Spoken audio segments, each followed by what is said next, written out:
Donc Tingari, c'est une société qui a embauché à peu près 200 personnes en un an.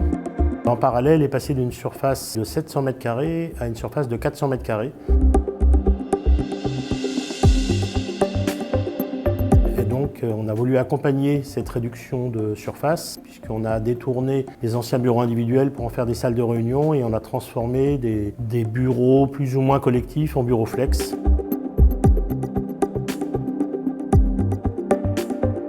On a voulu instrumenter les bureaux en y mettant des capteurs de présence pour pouvoir déterminer si les bureaux sont occupés de façon sauvage, entre guillemets, c'est-à-dire sans réservation, ou si les bureaux réservés n'ont pas vu leur occupant se présenter. Et on en a profité également pour mettre des capteurs pour mesurer les niveaux de bruit, d'humidité et la température des pièces, afin de s'assurer qu'on travaillait dans des conditions les plus optimales possibles.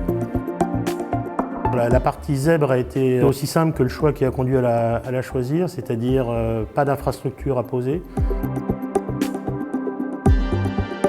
Ça nous a permis de ne pas refaire de travaux alors qu'on venait de finir les peintures pour amener de l'électricité ou du réseau.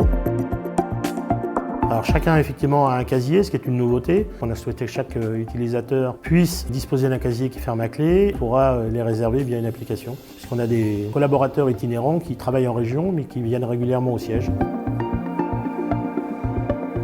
Alors ils ont besoin à la fois d'un bureau et d'un casier pour ranger leurs valises et leurs effets personnels.